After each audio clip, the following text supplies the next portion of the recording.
في ناس كتير نفسها تبدأ دروب شيبينج، بس بتقف عند أول خطوة. أبدأ منين؟ أجيب منتجات منين؟ أبيعها فين؟ طب لو جه أوردر هبعته إزاي؟ معظم اللي بيفكر يبدأ في الدروب شيبينج بيقعد شهور يلف في دايرة، يتفرج على فيديوهات، يحوش أدوات، بس في الآخر ما بيبدأش. وده ليه؟ عشان مفيش حد مسك إيده وقال له يلا بينا نبدأ خطوة بخطوة. وده إن شاء الله اللي هنعمله مع بعض النهاردة. أنا محمد نادي، وده الفيديو اللي كنت مستني تشوفه من بدري. هنمشي فيه مع بعض خطوة بخطوة، ازاي تبدأ مشروع دروب شيبينج فعليا وانت قاعد في بيتك، من غير ما تصرف فلوس كتير ومن غير اي تعقيدات. النهاردة انا مش جاي اشرح لك كلام نظري، انا جاي اوريك بايدي وبايدك خطوات عملية واعرفك ازاي تبدأ مشروع دروب شيبينج على موقع تاجر. الخطوة الأولى معانا وهي إننا هنختار النيتش اللي هنشتغل عليه. دي أول خطوة في أي بيزنس، وهي إنك تختار المجال أو النيتش اللي هتبيع فيه. طيب وإحنا شغالين على تاجر، ليه مهم نحدد النيتش أو ليه لازم نحدد النيتش؟ أول حاجة عشان نسهل على نفسنا التسويق، وتاني حاجة عشان نبني صفحة مخصصة لمنتجات شبه بعض ونعرف مع بعض نبني براند خاص بينا. طيب وتالت حاجة وهي أهم حاجة، وهي ان العميل لما يرجع يشتري مني تاني يبقى عارف اني شغال في الحاجة اللي هو مهتم بيها، مش مرة بقى يلاقيني بتاع هدوم، ومرة تانية يلاقيني بتاع ادوات منزلية، ومرة تالتة يلاقيني بتاع لعب اطفال. طيب ازاي بقى نختار نيتش محدد؟ ده بقى ان شاء الله اللي هنعرفه مع بعض من خلال موقع تاجر. تعالوا بقى نروح على موقع تاجر ونعرف ازاي نختار النيتش من على اللابتوب بتاعنا. يلا بينا. اول حاجه زي ما احنا شايفين كده مع بعض هنفتح موقع جوجل عادي جدا، هنفتح صفحه عاديه اللي هي صفحه جوجل، وهنكتب هنا منصه تاجر او موقع تاجر، منصه تاجر، ونضغط انتر. هتظهر لنا اول حاجه في موقع جوجل وهي التجاره الالكترونيه من مكانك، هندوس عليها. هيظهر لنا موقع تاجر بالشكل دوت، ودي الصفحه الرئيسيه بتاعتهم، دي اول حاجه. طبعا الكلام ده كله ملناش علاقه بيه، احنا بس هنضغط على اول حاجه هنا اللي هي تاجر معنا. وهنيجي هنا عايز تسجل بواسطة الجيميل بتاعك اللي هو بواسطة جوجل، هتدوس هنا. عايز تنشئ حساب بواسطة البريد الإلكتروني، هتدوس هنا. أيا كان فيهم هما الاتنين، لو أنت مسجل إيميل على جوجل على طول هتضغط التسجيل بواسطة جوجل، هيفتح لك كده. هتدوس على الحساب، هتدوس متابعة،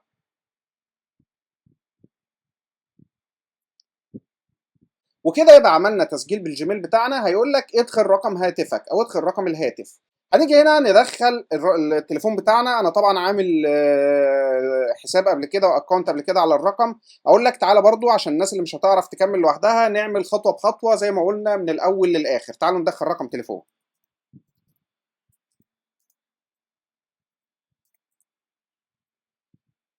هيقول لك هنا هل تم دعوتك من خلال شخص ما. لو في حد عمل لك دعوة هتفتح هنا وهتروح تحط رمز الأحالة هنا. هو هيستفيد لو انت عايز تضيف حد ما يعني، وانا لو عرفت برضه احط لكم رمز الاحاله احطه لكم يعني، لو عايزين تسجلوا من خلالي. مش عايزين تسجلوا من خلالي برضه عادي جدا جدا، زي ما انتم شغالين هتقفل ديت وتكمل عادي تدوس استمرار.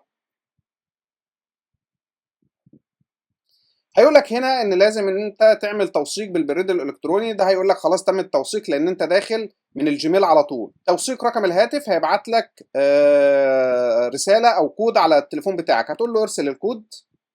هيبعته لك كده، الكود هيبقى وصل لك على التليفون. احنا كده منتظرين ان الكود يوصل لنا، وفعلا الكود وصل. ممكن يوصلك رسائل او على الواتس، يعني انا وصلني على الواتساب. وهندوس تاكيد الكود. هتلاقيه قال لك كده ان تم التوثيق خلاص، هتدوس استمرار. هنا هتقول له اسمك بالكامل، عربي او انجليزي مش هتفرق.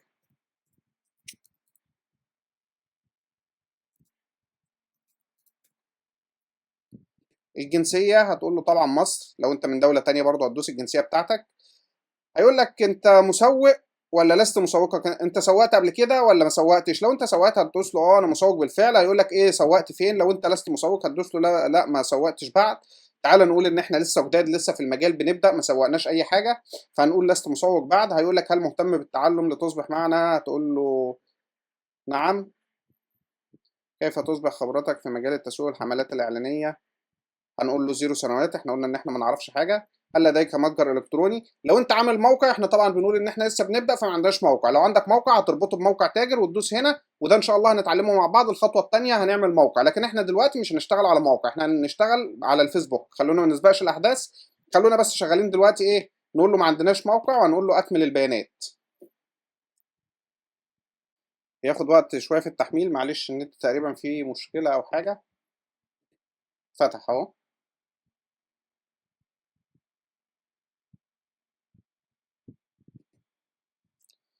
اول ما يفتح هتكون واجهه التاجر معاك بالشكل ده. اول حاجه عندنا هنبص هنا فوق، هتلاقيه بيقول لك اقترح منتج لتاجر. لو انت شفت منتج في اي مكان تانية وما لقيتوش على تاجر وعايز تقول لهم عليه، هتقترح لهم المنتج دوت، هتدوس عليه وتقترح لها او تقترح لهم المنتج، مالناش دعوه بالكلام ده. كورس ازاي تبدا مع تاجر، ده كورس لو انت ما فهمتش من خلال الكورس بتاعنا هتلاقيهم هنا. لو دوست كده عليه هتلاقيهم ان هم عاملين كورس على موقع تاجر، كورس بيشرح لك ازاي خطوه بخطوه ان انت تشتغل على موقع تاجر. بس ان شاء الله مش هتحتاجه لان احنا هنشرح لك كل حاجه بالتفاصيل ان شاء الله. هنرجع تاني. عندك بعد كده الشكاوى والمقترحات، لسه ما وصلناش للمرحله ديت، خليها مرحله متقدمه شويه. ملاحظات الشحن دي مهمه جدا جدا ولازم نضغط عليها. هنضغط على ملاحظات الشحن. هنا بيقول لك مراحل تغيير الطلب على الموقع بعد تسجيله. لازم تقرا الصفحه دي كويس جدا جدا. ليه بقى؟ عندك لما بيكون انت بتعمل اوردر او طلب، بيجيب لك تم استلام الطلب زي ما انت شايف، تم تعليق الطلب، تم تاكيد الطلب. هنا تحت بيشرح لك، مش محتاج ان انا اقعد بقى اشرح كل ده عشان ما اطولش عليكم في الفيديو. بيشرح لك ان لما يبقى مكتوب على حاله المنتج تم استلام الطلب او تم تعليق الطلب او تم تاكيد الطلب او في انتظار شركه الشحن او قيد التوصيل او تعليق التوصيل او الغاء او رفض الطلب او تم التوصيل. الحالات ديت اللي هم حوالي 8 حالات تقريبا او 7 حالات مش عارف. الحالات ديت بيكون مكتوبه لما بتيجي تعمل اوردر، بيبقى مكتوب جنب الاوردر حالته ايه. فبيقول لك ان حالته لو مكتوبه مثلا ان تم تعليق الطلب، تعالوا مثلا نقول ان هنا تم تعليق الطلب. في حاله عدم الرد على المكالمه التاكيديه الاولى بيتم المحاوله مع العميل مره اخرى في نفس اليوم. يعني هم لو اتصلوا وما اكدوش بيتم المحاوله معاه مره ثانيه، يبقى الطلب متعلق لحد لسه ما العميل يرد عليهم وبيتصلوا بيه بنفس اليوم. طب لو ما ردش في حاله عدم الرد في المرتين، لو ما ردش في المره الثانيه نقوم بعمل محاوله ثالثه او رابعه في اليوم التالي. يعني تاني يوم بيتصل بيه مره ثالثه ورابعه حتى يتم الرد. طيب لو ما ردش في حاله عدم الرد نقوم بمحاوله خامسه وسادسه وسابعه في اليوم الثالث. يبقى كده بيحاولوا 7 مرات لمده 3 ايام مع العميل، وبعد كده خلاص بقى بيتم تعليق الطلب بعد نفاذ جميع المحاولات السبعه. هو كده خلاص استنفذ المحاولات السبعه واتصل بالعميل 7 مرات على 3 ايام متتاليه والعميل ما ردش عليه. خلاص كده بيتم تعليق الطلب وبيتلغي. لحد ما انت بقى لو عرفت تتواصل مع العميل وترجع تعمل اوردر تاني وتكرر الطلب تاني، بيرجعوا يشغلوا لك تاني. ما عملتش وما عرفتش تتواصل مع العميل، خلاص الطلب ده بيتعلق وبيتلغي. فلازم ايه تكون انت قاريهم وعارف بالظبط عشان تعرف الاوردر اللي انت عملته وصل لفين او حالته ايه بالظبط. طيب تعالوا ننزل. ده المهم جدا جدا بقى، ولازم تبقى عارفه عشان تعرف تزوده على السعر بتاعك اللي بتحطه للمنتج. طيب خلينا بس برضو ما نسبقش الاحداث، خلينا نقول ليه ده مهم. يعني خلينا الاول نبص، هنشوف ان هنا ده جدول اسعار الشحن.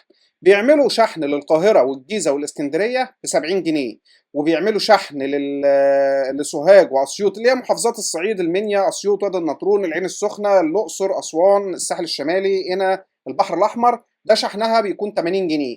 والشحن المحافظات ديت اللي هي وجه قبلي اللي هي البحيره او وجه بحري، معلش الصعيد هو وجه قبلي، لو وجه بحري البحيره، الدقهليه، الشرقيه، الغربيه، البلاد ديت يعني بورسعيد، دمياط، بني سويف، مش عارف ايه، دول 75 جنيه الشحن بتاعهم. طيب يبقى احنا كده عندنا 3 اسعار للشحن، 70، 75، 80. طيب انت لما تيجي تضيف سعر الشحن ده هتعمل ايه؟ قدامك حاجه من اتنين، يا اما ان انت بتحط سعر الشحن على المنتج، وده بتختار. انا بعمل كده، معرفش انت ممكن تحددها برضو محافظات زي ما هو بيحدد كده، وتسال كل واحد او كل عميل هيجي لك تقول له انت من محافظه ايه، وبناء عليه تقول له الشحن بتاعك كذا بيتضاف على الاوردر. انا بعمل حاجه تاني. بعمل ايه؟ باخد سعر متوسط. يعني انا عندي 70 و75 و80، باخد 75 واحط سعر الشحن ثابت على كل الدول 75. هتقول لي طب ازاي في مثلا كل المحافظات، اسف مش كل الدول، كل المحافظات ب 70. هتقول لي ازاي؟ طب في محافظات شحنها 80. هقول لك ما هو في عندك محافظات برضو شحنها 70 اللي هي القاهره والجيزه والاسكندريه. ويعني بنسبه كبيره في الشغل من خلال الشغل اللي انا اشتغلته ان الاغلب بيبقى من القاهره والجيزه والاسكندريه، فانت بيبقى عندك فيه 5 جنيه يا اما ناقصه يا اما زياده، دي انت بتضيفها على سعر المنتج نفسه. ليه؟ لو انت مثلا جالك من محافظه سوهاج ودفعت 5 جنيه زياده من جيبك بتكون من سعر المنتج. طب لو دفعت لو جالك من محافظه القاهره بتكون انت كسبان 5 جنيه بتضاف على سعر المنتج نفسه. انت فاهمني؟ يعني ال 5 جنيه دي بتبقى رايحه جايه رايحه جايه، فما بتفرقش معاك وما بتاثرش معاك قوي. مع كتر المنتجات بتلاقيها مره تزيد هنا ومره تقل هنا. ومحافظات الصعيد بيبقى الطلب فيها يعني زي ما احنا عارفين قليل شويه يعني. ممكن بقى تعمل حاجه تانية، دي الخطوه دي الحاجه الاولانيه. طب الحاجه التانية ان انت تعمل شحن مجاني. دي في ناس كتير بتشتغل بيها، انا الصراحه ما بحبذهاش قوي لان هي بتعلي سعر المنتج معايا، والعميل لما بيجي يدور على سعر المنتج بتعلي معاه. لكن في ناس كتير شغاله بيها بيقولوا ان كلمه شحن مجاني بيكون ليها مفعول السحر على العميل. فانت تعمل ايه؟ جرب ده وجرب ده. مره جرب ان انت تعمل المنتج شحن مجاني، ومره جرب ان انت تعمل المنتج بسعر متوسط مثلا للشحن اللي هو وليكن مثلا 75 جنيه، وشوف ايه اللي هيمشي معاك افضل وايه اللي هيجيب معاك اوردرات اكتر. الدروب شيبنج كده لازم تجرب مره كده وتجرب مره كده لحد ما توصل لحاجه مناسبه تشتغل معاك وتبقى حاجه كويسه وتجيب لك منتجات وتجيب لك اوردرات. طيب كده شفنا جدول اسعار الشحن. تعالوا ننزل تحت شويه. سياسه الاسترجاع والاستبدال والاستكمال مهمه جدا جدا برضو. ليه بقى؟ لازم تبقى عارف المنصه اللي انت شغال معاها بيكون فيها ارتجاع ولا لا. يعني ايه ارتجاع؟ يعني مثلا عميل خد الاوردر والعميل ده ما عجبوش، او خلينا مثلا في الاول ان هو لسه ما استلمش الاوردر راح له وهو خد بيشوف الاوردر، هل في معاينه قبل الاستلام ولا ما فيش؟ ده بيتقال لك هنا.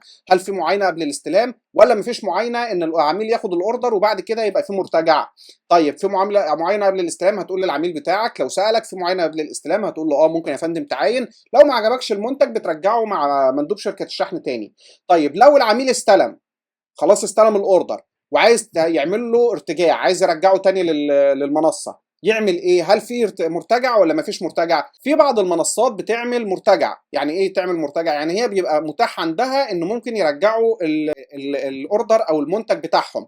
وفي بعض المنصات بترفض ان هي تعمل استرجاع، وده بيبقى مكتوب في كل سياسات المنصه. فعشان كده سياسات المنصه مهم جدا جدا انك تقراها، عشان لما العميل بتاعك يسالك في معاينه ولا ما فيش تعرف ترد عليه، في استرجاع للمنتجات ولا ما فيش تعرف ترد عليه. طب لو انا استلمت المنتج وطلع قصير عليا، طلع فيه عيب، طلع فيه مشكله، استلم ولا لا؟ في عملاء بتستريح لما يبقى فيه مثلا استرجاع، خلاص هو بيطمن ان هو يستلم المنتج وياخده من مندوب شركه الشحن. وفي عميل تاني ما بيطمنش، بيقول لك لا انا لازم اشوف الاول قبل ما استلم، اشوف مع المندوب، اعمل معاينه، اشوف الاول هيبقى على مقاسي. لو انت مثلا بتشتغل في الهدوم هيبقى على مقاسي ولا لا؟ لو انت بتشتغل في حاجه تاني لا اشوفها مكسوره ولا مش مكسوره. في عملاء ما بتستريحش غير لكده. ممكن لو قلت له ما فيش عندنا استرجاع، وفي بعض المنصات فعلا ما بتعملش استرجاع، ممكن تعمل معاينه بس ما تعملش استرجاع.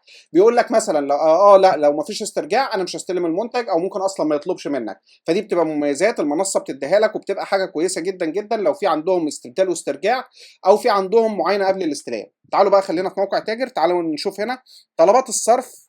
هنا بيقول لك يمكن للتاجر سحب الارباح القابله للصرف في اي يوم من ايام الاسبوع. هنا بيقول لك ان انت تقدر تسحب ارباحك في اي يوم من ايام الاسبوع، وازاي بتستلم العموله بتاعتك والكلام ده كله. وهنا نصايح لزياده نسب التسليم وسرعه التوصيل، بيديك نصايح ان انت ايه تعملها عشان يبقى عندك نسب تسليم عاليه وسرعه التوصيل من شركات الشحن. هتقرا بقى النصايح ديت، انا مش عايز اطول عليكم واقعد اقرا فيهم عشان ما نطولش وقت الفيديو. يعني لسه عندنا حاجات كتير لسه هنقولها، واحتمال اصلا يبقى الفيديو ده معمول على جزئين مش جزء واحد، لان الفيديو هيطول جدا جدا معانا. طيب تعالوا بقى نروح ان احنا زي ما قلنا في الاول هنختار النيتش المناسب لينا. طيب هنا هنروح ندوس على جميع الفئات. هنا هنلاقي عندنا 1 2 3 4 5 6 فئات او 6 نيتشات او 6 مجالات مختلفة تقدر تختار منهم نيتش محدد. اول حاجة عندنا الالكترونيات، وبعد كده عندنا الملابس، وبعد كده عندنا المنتجات الترفيهية، بعد كده عندنا الصحة والجمال، وبعد كده عندنا المنزل، وعندنا تاجر الجملة. هنيجي على اي واحدة فيهم هندوس جميع المنتجات، هيفتح لنا الصفحة دي. دي جميع المنتجات. هنا اول حاجه احنا دايسين عليها او اول فئه اللي هي الالكترونيات. هتخش تشوف الالكترونيات، هتلاقي فيها عندك سماعات، سبيكر، حاجات الكترونيه بقى. حاجات الكترونيه زي المنتجات اللي انت شايفها دي، شاحن سياره، موبايل ثنائي الشاحن، راديو، جرس، ساعات، الحاجات اللي هي داخله في الالكترونيات وداخله في الشواحن وداخله في الحاجات اللي هي اي حاجه الكترونيه. طيب عندنا الملابس. انا ما برشحلكش منصه تاجر قوي في موضوع الملابس. ليه؟ بيبقى اسعارها غاليه شويه عن باقي المنصات، وهي مش مهتمه قوي بموضوع الملابس، هي مهتمه قوي بالحاجات التانية زي الالكترونيات والمنزل اللي هو الادوات المنزليه والصحه والجمال والحاجات ديت. فالملابس زي ما انت شايف كلها بتكون بنطلونات، مش يعني مش فئات كتيره من الملابس، ما عندهمش تيشيرتات، ما عندهمش تنوع. بص، بنطلونات وساعات. ايه اللي دخل الساعات في ملابس؟ مش عارف، بس هنقول مش الساعات من ضمن الملابس والشنط، بس مش مشكله يعني. المهم ايه، ما برشحلكش قوي تاجر في موضوع الملابس. هتيجي بعد كده تدوس على المنتجات الترفيهيه. دي عندك المنتجات الترفيهيه اللي موجوده عندنا او اللي موجوده عند تاجر. هتبدا تبص على المنتجات اللي موجوده عندهم. بعد كده هتخش على الصحه والجمال. هتلاقي حاجات ميك اب وحاجات بقى شعر البنات والكريمات وحاجات ايه بتهتم بالصحة، زي الحزام دوت مثلا اللي هو المشد، فرش تنظيف، حاجات كده ايه، اغلبها ممكن يبقى حاجات خاصة بالبنات، وفي حاجات عشان خاطر ايه، الراحة يعني بتاعت الجسم او الكلام ده، الحاجات اللي بتهتم بالصحة يعني. طيب بعد كده عندنا المنزل. المنزل ده بقى هي الادوات المنزلية، زي ما انت شايف: قطاعة، طاسة كهربائية، قطاعة لحوم، محضر للقهوه، شوايه، حاجات. انت هتفضل بقى ايه تفتح الفئات ديت وتفضل تبص عليهم تشوف انهي فئه. طبعا الاخيره ديت تاجر جمله، دي بتكون فاضيه ما فيهاش حاجه، لان هم تقريبا كانوا عاملين قسم جديد وتقريبا ما مش يعني ما بداوش فيه او لسه هيعملوا فيه حاجه تانية معينه. يبقى احنا عندنا ايه، 5 فئات او 5 كاتيجوري ممكن تشتغل في اي حاجه فيهم. طبعا قلنا هنستبعد الملابس. لو انت هتشتغل على تاجر يبقى انت عندك 4 فئات اللي هم الالكترونيات، منتجات الترفيهيه، الصحه والجمال، المنزل. هتختار اي فئه فيهم وتبدا تشتغل عليها. كده يبقى احنا عرفنا ازاي هنختار الفئه من خلال موقع تاجر، وعرفنا ازاي ان احنا نعمل اكونت على موقع تاجر وندخل ونتعامل معاه. طيب تاني حاجه بقى، احنا كده دخلنا في الخطوه اللي هي بتاعت اول خطوه، اللي هي ازاي نختار النيتش من على موقع تاجر. عندنا بقى الخطوة التانية وهي تحليل المنتجات جوه تاجر. لما تفتح صفحة أي منتج على تاجر هتلاقي معلومات مهمة جدا جدا تساعدك على إن أنت تشوف سعر المنتج زائد سعر الشحن، وده بيكون سعر التكلفة عندك. وكمان بيبقى عندك سعر البيع المقترح، وده ممكن تزود عليه أو تقلله براحتك، العمولة اللي أنت عايز تحطها. صورة المنتج زائد وصف جاهز هتلاقيهم برضو موجودين. أنت دورك دلوقتي إنك تختار المنتجات اللي تقدر تسوق لها كويس، وتبص على المكسب المتوقع اللي هتقدر تحققه من خلال المنتج. طيب تعالوا بقى نروح تاني على موقع تاجر ونشوف هنعمل كده ازاي. طيب هنختار اي فئة من الفئات. هنفترض مثلا ان انت اخترت فئة، وليكن مثلا هنقول المنزل اللي هي الادوات المنزلية، وهتبدأ تدور وتشوف اي منتج منهم انت ناوي تشتغل عليه او هتعرف تسوق فيه. تعالوا نختار مثلا محضر القهوة دوت. هندخل على محضر القهوة ده، هنلاقي هنا عندنا دي كل الصور اللي موجودة على موقع تاجر. بيديك صور للمنتج، وعندك هنا تقدر تدوس على تحميل وتحميل الصور. كده الصور عندك بتتحمل هنا على طول. طيب كمان عندك ايه تاني غير موضوع تحميل الصور؟ طيب هنا عندنا بيكون مكتوب السعر بالمصري او بالجنيه، بيكون 750 جنيه. طيب معلش، في حاجه عايز اقولها لكم برضو نسيت اقولها لكم. لازم تتاكد هنا اول ما تفتح، لان تاجر مش شغاله على مصر بس، هي شغاله على مصر والمملكه العربيه السعوديه والامارات العربيه والعراق، شغاله في 4 دول. فاحنا طبعا هنشتغل في مصر زي ما قلنا. هنشتغل ليه في مصر؟ تقدر ترجع للدرس اللي شرحناه قبل كده وترجع للسلسله اللي احنا بدأنا فيها. ده تقريبا رابع درس فيها او 5 درس، مش فاكر بالظبط، بس ترجع للسلسله وتعرف احنا ليه هنشتغل في مصر بس، مش هنشتغل في باقي الدول. ممكن بعد كده ان شاء الله مستقبلا نشتغل في باقي الدول، لكن خلينا هنا دلوقتي شغالين في مصر. فهتلاقي عندك السعر هنا موجود 750 جنيه مصري، الجنيه المصري، السعر بالجنيه المصري. هنا بيقول لك اقل سعر انت ممكن تبيع بيه هو 770 جنيه، يعني بيحط مكسب كام؟ 20 جنيه، وده طبعا ما ينفعش معانا. هنشرح ازاي نختار السعر وازاي نزود السعر. اقل ربح عندك هو بيقول لك اقل ربح 20 جنيه مصري. يعني ايه بقى اقل سعر عندك للبيع واقل ربح؟ يعني ما يقدرش تبيع اقل من كده. يعني حتى انت لما تيجي تدخل الاوردر، لو انت عملت اوردر وجيت تدخله للمنصه، هو مش هيقبل سعر اقل من كده، لان انت ممكن تقول لي مثلا انا هاخد لنفسي فاقلل السعر، فده طبعا ما ينفعش. هو بيحكمك بسعر ما تقدرش تقلل عنه، لكن تقدر تزود عنه. اه طبعا، ولازم اصلا تزود عنه، لان 20 جنيه ديت مش هتجيب لك حتى تكلفه الاعلانات. طيب عندك هنا 770 وعندك زي ما قلنا ده السعر. هنا احسب تكلفه السي بي اي. ده المفروض ان انت بتضغط عليه يقول لك ان ال 770 جنيه ده اقل سعر انت بتعمل بيه، وده سعر السي بي اي المقترح. السي بي اي يعني ايه؟ يعني حاجه اسمها كوست بير اكشن. كوست بير اكشن ده اللي هو السعر لكل عمليه بيع او لكل تكلفه بيع انت بتعملها للحاجه بتاعتك ديت او للمنتج بتاعك. بس هنا يعني حساب تكلفه دوت ما بيبقاش دقيق قوي وما تقدرش تحسب عليه. احنا ان شاء الله مع بعض لما نيجي نشرح جزء بتاع الاعلانات هنوضح بالظبط وهنشرح بالتفصيل يعني ايه كوست بير اكشن، واعرفك تحسبها ازاي. يعني طريقه الحساب اللي هنا ديت انا الصراحه مش شايفها مش دقيقه قوي، وممكن يعني تضيعك ان انت تعمل حساباتك على حاجه معينه وتطلع مش مظبوطه، فهنلغيها. هعرفك ان شاء الله لما نيجي نسعر، هعرفك نسعر ازاي المنتج ونحط له تكلفه قد ايه، ونحط سعر الاعلان كام لكل مبيعه كام، ونحط سعر المرتجعات كام، ونسبه التسليم كام، وكل ده هنحسبه مع بعض ان شاء الله. طيب زي ما قلنا ان هو بيدينا الصور وبيدينا السعر وبيدينا اقل سعر ممكن نبيع بيه وممكن نضيف بيه تكلفه. لو انت عايز تضيف للعربه بتضيفه من هنا عشان تضيف، لو حد مثلا طالب اكتر من منتج بتضيف للعربه وتروح تضيف المنتج التاني. لو عايز تطلب على طول بتدوس اطلب الان وايه بيوديك على الصفحه ان انت تملى فيها ايه البيانات. طبعا مش هنخش في القصه دي دلوقتي، هنعرفكم ازاي ان شاء الله نضيف البيانات وكل حاجه. نرجع تاني.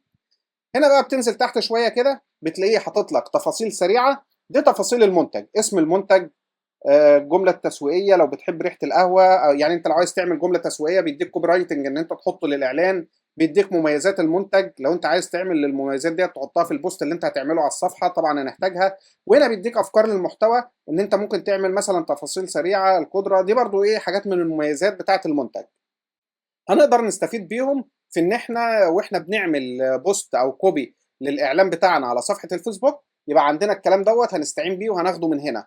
طبعا احنا هنستعين بحاجات من بره كتير، مش هنعتمد على الحاجه اللي مديها لنا المنصه بس، هندور وهنسرش على المنتج اللي هنشتغل عليه وهنعرف كل تفاصيله وكل حاجه عنه. وده ان شاء الله هنعمله مع بعض برضو ايه ما تقلقوش. طبعا هنا ايه منتجات الاكثر مبيعا والكلام دوت. خلاص يبقى احنا كده بنخش على صفحه المنتج زي ما قلنا. دي الخطوه بتاعتنا الثانيه ان احنا بندخل على صفحه المنتج نشوف الصور ونشوف السعر ونشوف ازاي هنضيف السعر ونشوف التفاصيل بتاعه المنتج ومواصفاته والكلام ده كله. طيب نروح بقى لثالث حاجه.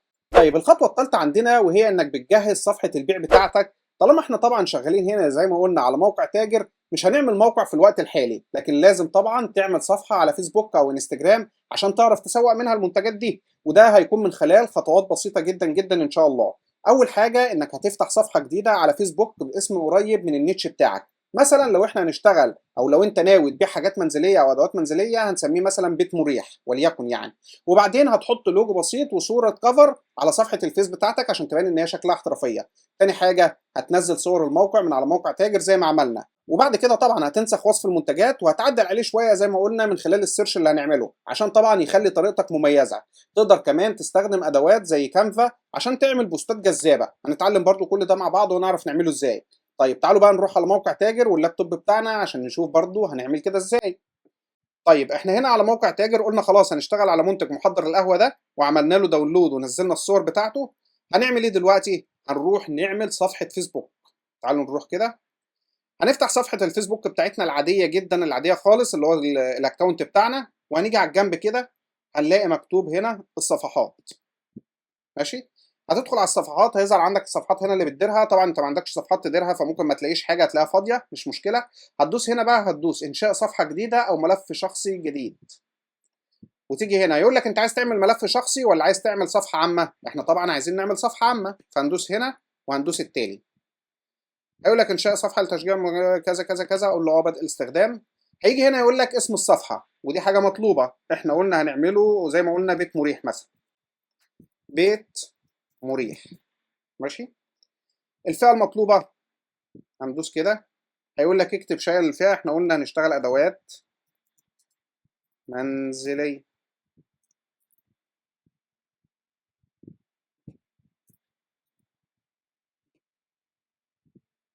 ممكن تقول له تاجر ادوات منزليه وحدائق هندوس هنا. السيره الذاتيه هتقول مثلا متجر الكتروني يهتم ببيع الادوات المنزلية بأسعار خيالية ومخفضة. متجر إلكتروني يهتم بيع الأدوات المنزلية بأسعار خيالية ومخفضة. ويهتم بأحدث الصيحات في عالم المطبخ والأدوات المنزلية. اكتب أي كلمتين كويسين كده إيه اللي هم يظهر له للعميل، وبعد كده تروح دايس إنشاء الصفحة.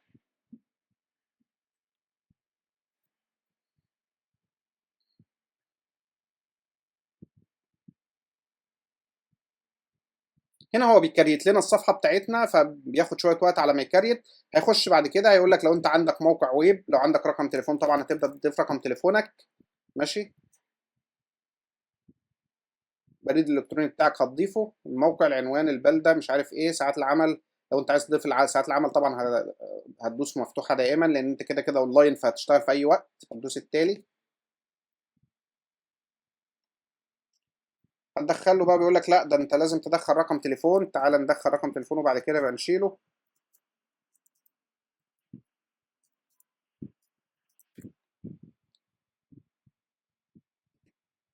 لازم نغير الدولة مصر.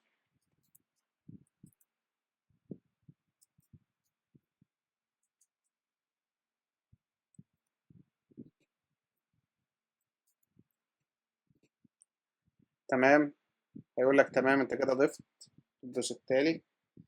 هنا يقول لك اضف صورة ملف شخصي واضف صورة غلاف. احنا طبعا لسه ما عملناش. معلش السابق. اضافة زر اجراء. جرب. هنا انت ممكن تضيف له زر عندك، يعني مثلا ايه في الغالب بيبقى ايه ارسال رسالة او ارسال رسالة على واتساب. لو انت عايز تربط الصفحة بتاعتك بالواتساب، هيرسل لك رسالة على الواتساب. هتدوس بيت مريح ماسنجر، هتقول له حفظ. كده بيضيف لك ان انت لما بتيجي تفتح الصفحه وحد بيجي يخش على الصفحه، بتظهر له هنا كلمه مراسله، فبيضغط عليها. بص هو ظهر هنا على طول اهو كلمه مراسله، بمجرد ما يضغط عليها يدخل يكلمك على طول. طيب هندوس التالي. رقم الواتساب قول له تخطي. دعوه اصدقاء بقى، لو انت عايز تضيف اصدقاء على الصفحه بتاعتك ديت، تعمل دعوه لاصدقائك اللي عندك على الفيس يعني. التالي. لو انت عايز اشعارات، عايز رسائل بريد الكتروني، دوس له تمام انا عايز. هنا كده احنا كريتنا الصفحه بتاعتنا. طيب الصفحه زي ما احنا قلنا لازم نعمل لها صوره للكفر، ولازم نعمل لها صوره شخصيه او صوره بروفايل، صوره للبروفايل يعني. ودي كده بتبقى صفحه احترافيه عندنا، تقدر ان انت تنزل عليها منتجاتك وتبدا تبيع من خلالها. كده يبقى احنا عملنا الصفحه. طيب تعالوا بقى نروح نستخدم حاجه زي كانفا، نعمل الصوره الشخصيه ونعمل صوره الكفر. هتيجي كده هتفتح كانفا. كلنا طبعا عارفين كانفا، هيظهر لك بالموقع دوت والصفحه الرئيسيه بتاعته. هتروح دايس هنا. اول حاجه هتروح كاتب ايه على موقع كانفا؟ عايز كفر لصفحه فيسبوك يهتم بالادوات المنزليه.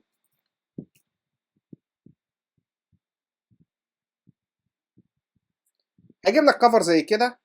انت ممكن تقعد تدور، هتلاقي برضو كفرات زي كده. كفر زي كده احنا بنحاول نجيب اقرب حاجه ممكن نوصل لها. ده مثلا مودرن هوم. هندوس عليه كده مثلا.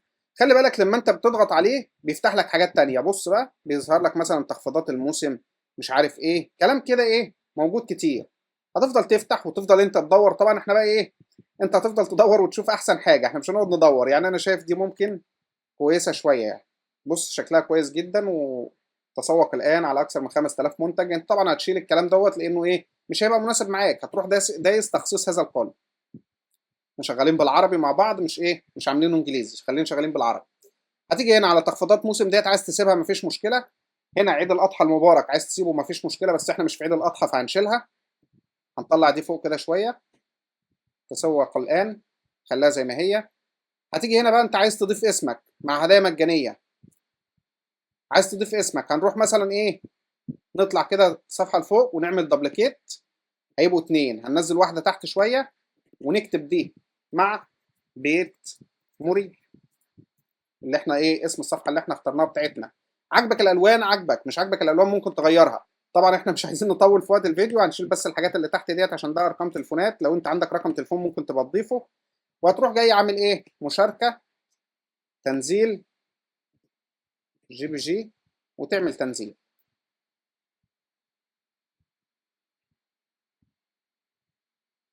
طيب هتيجي بقى على الصفحه بتاعتك، وتيجي هنا وتقول له اختيار صوره غلاف.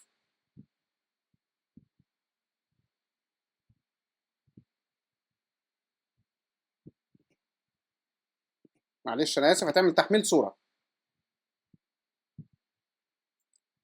تيجي على داونلود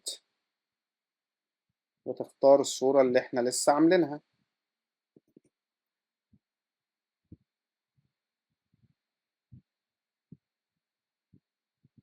طيب هتسيبها كده وتعمل حفظ التغييرات.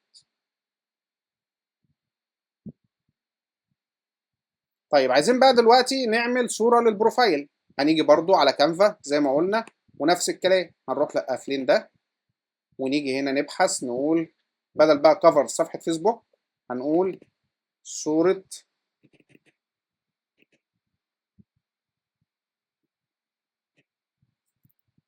بروفايل فيسبوك يهتم بالأدوات المنزلية. هتلاقيه فتح لك صور زي دي. هتفضل برضو تدور.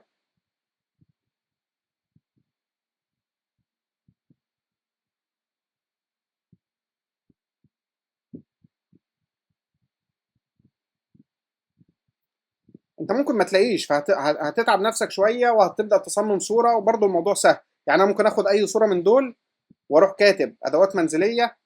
يعني مثلا خلينا نقول عايزين ناخد حاجة ايه، يعني قريبة شوية من الأدوات المنزلية.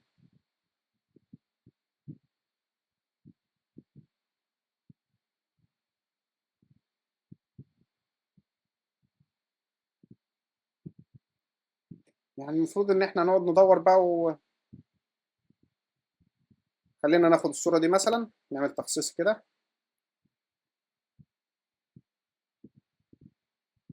وهتيجي هنا على بيولوجي دي وتروح كاتب بيت مريح. أنا دي ملهاش علاقة بالأدوات المنزلية، فهحاول أظبطها إن هي يبقى ليها علاقة بالأدوات المنزلية عشان تبان إيه شكلها كويس. طبعا أنا ممكن يعني أدخل بقى على شات جي بي تي وأعمل لنفسي لوجو وأبدأ إيه أخلي الموضوع احترافي شوية، بس طبعا ده هياخد مننا وقت. وانا يعني ايه، يعني بحاول اوصل لك ابسط حاجه ان انت تشتغل بسرعه، وان انت تعمل صفحه احترافيه وليها لوجو وليها منظر وليها شكل. طبعا هنشيل الحاجات ديت، يعني ممكن نسيب ديت وديت، ده انا الحاجات اللي تحت انا مش عارف ايه دي. وهنيجي هنا تاني وندوس عايز ادوات منزليه بقى. يعني مش هكتب كل ده، انا هكتب بس ايه، ادوات منزليه، واضغط انتر. هلاقيه جاب لي ادوات منزليه. طب والله بص، هو جاب لي حاجات اقرب من اللي انا كنت عاملها المره اللي فاتت وتنفع. يعني حتى تنفع لوجو. بص مثلا حاجه زي كده لو فتحتها هتبدا تفتح لي حاجات تانية. البيت المنزل الجميل. بص انا انا معاكم اهو، بفكر وبدور. انا يعني انا مش محضر حاجه معينه، انا داخل كاني زيكم لسه ببدا ولسه بدور ومش عارف انا بدور على ايه. يعني انا لسه ببدا وبشوف انا هعمل ايه وادور ازاي. انا عجباني الصوره دي كويسه والصوره دي جميله برضو. تعالوا ندوس هنا. بص هنلغي بقى الصوره دي خلاص كده، احنا مش عايزينها، اظهر لنا حاجات احسن وافضل. فتروح دايس تخصيص هذا القالب.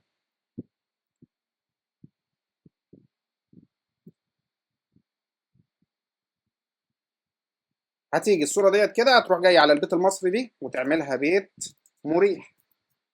وتيجي تحت كده اصل الاكل المصري، ده مطبخ، احنا ما بنعملش اكل مصري. هنقول اصل الادوات المنزليه، او اي عباره انت عايز تختارها وتحطها. اصل الادوات المنزليه. كده بقى عندك اللوجو. عايز بقى تغير فيه، عايز تخلي اللوجو زي ما هو، ننزل بس تحت دي شويه عشان التنسيق بتاع الكتابه. انا شايف دي كويسه جدا. هنروح عاملين لها مشاركه، تنزيل جي بي جي،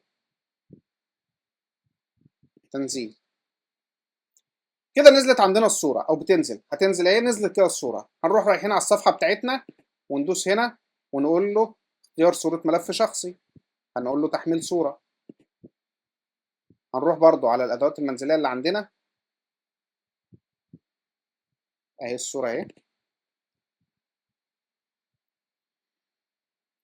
نرفعها هي مظبوطه كده، دوس حفظ.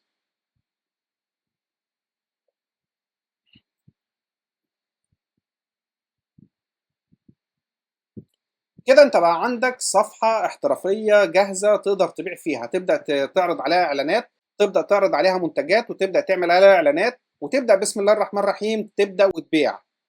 طيب احنا كده تمام، عملنا صورة على كانفا وعملنا صفحة احترافية نقدر نبيع عليها ونشتغل عليها وتبقى جاهزة ان احنا نحقق اوردرات ونجيب مبيعات ان شاء الله، ومبيعات كويسة كمان بصفحة احترافية موجودة عندنا، ونقدر نبدأ فيها واحدة واحدة. طيب لحد هنا بقى يبقى شفنا مع بعض ازاي بنختار نيتش، وازاي بتحلل المنتج، وازاي تجهز صفحتك. كل ده بيكون على موقع تاجر وبطريقة بسيطة جدا جدا اي حد فيكم يقدر ينفذها. بس الشطارة مش انك تتفرج، الشطارة انك تبدأ من النهاردة مش من بكرة.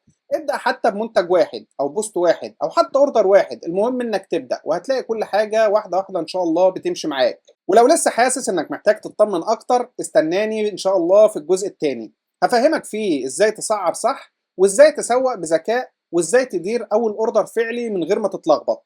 لو استفدت بقى من الفيديو ده ما تبخلش عليا باللايك بتاعك، وسيب لي كومنت تقول لي فيه انا جاهز ابدا معاك ان شاء الله. واشترك بقى في القناه عشان توصل لك باقي الخطوات اللي جايه اول باول. دي كانت اول خطوه في مشروعك اللي هتبدا فيه وتحقق منه ارباح باذن الله. اشوفك بقى في الدرس اللي جاي، والسلام عليكم ورحمه الله وبركاته.